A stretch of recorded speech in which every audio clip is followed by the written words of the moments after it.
રાજકોટમાં સર્જન ફાઉન્ડેશન અને રાષ્ટ્રીય શાળાના સંયુક્ત ઉપક્રમે નિઃશુલ્ક મેડિકલ કેમ્પ અને ફ્રી તુલસી રોપા વિતરણનું આયોજન કરવામાં આવ્યું હતું। આ કેમ્પમાં આયુર્વેદ, ફિઝિયોથેરાપી સહિતની સારવાર કરવામાં આવી હતી। આ સર્વરોગ નિદાન કેમ્પમાં આવનાર તમામ લાભાર્થીઓને કુમકુમ ગ્રુપ તરફથી ફ્રીમાં તુલસીના રોપા વિતરણ કરવામાં આવ્યું હતું। આ સાથે સામાજિક આગેવાનો સહિત બહોળી સંખ્યામાં લોકો ઉપસ્થિત રહ્યા હતા।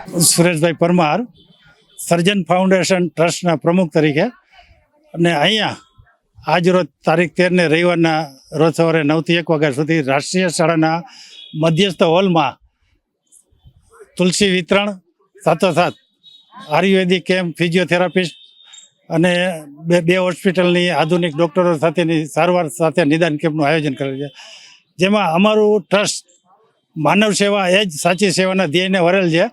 આ ધ્યેય સાથે રાજકોટની અંદર છેલ્લા ઘણા સમયથી અલગ અલગ અમારા પ્રકલ્પોના એક ભાગરૂપે અહીંયા આજે મેડિકલ કેમ્પનું આયોજન કરેલ છે, જેમાં રાજકોટના લોકપ્રિય ધારાસભ્ય દર્શિતાબેન શાહ અને મેયરશ્રી પણ ઉપસ્થિત રહ્યા હતા। સાથોસાથ મહિલા મોરચાના પ્રમુખ પણ કિરણબેન પણ અમારી સાથે અહીંયા આવીને અમને શુભાશીષ પાઠવેલા હતા। અમારા આ કાર્યક્રમમાં અમારી જે મહિલા ટીમ છે એમાં રમાબેન, દેવ્યાનીબેન, દીપાબેનને આ તમામ મહિલા મોરચાની બહેનો પણ ખૂબ જ સહયોગ કરેલ છે।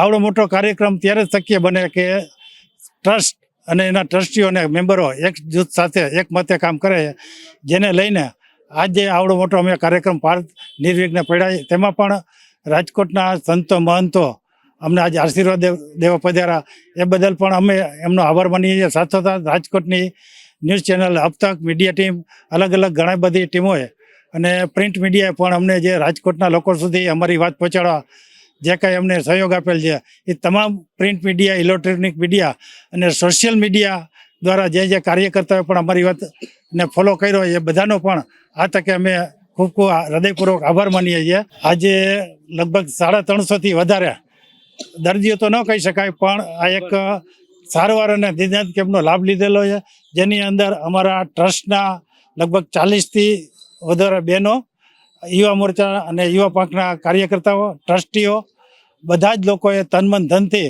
અહીંયા અમને જે સહયોગ કર્યો છે એ બદલ પણ તમામ કાર્યકર્તાઓનો અને રાષ્ટ્રીય શાળાનો પણ હું હૃદયપૂર્વક આભાર માનું છું। અમે છેલ્લા લગભગ 2018થી આ એક જ કાર્યક્રમ નહીં, પરંતુ રોપા વિતરણ સાથે ઝૂંપડપટ્ટીમાં નવા કપડાં વિતરણ, સાતમ આઠમના તહેવાર ઉપર, પછી ઉનાળામાં ચપ્પલ વિતરણ, પુસ્તક વિતરણ, જે સેવાકીય પ્રવૃત્તિ છે એ તમામ પ્રવૃત્તિઓ વારાફરતી મેં વર્ષ દરમિયાન અલગ અલગ કરીએ છીએ ને અલગ અલગ જગ્યાએ અમને ખૂબ જ સહયોગ પણ મળે છે। જેમાં અહીંયા રાષ્ટ્રીય શાળાએ અમને આ હોલ આપી, નિઃશુલ્ક હોલ આપીને અમને પણ એક પ્રોત્સાહન આપેલ છે। તો આ સેવાકીય પ્રવૃત્તિમાં જે લોકો અમને સહયોગ આપે એમનો પણ અમે આભાર માનીએ છીએ।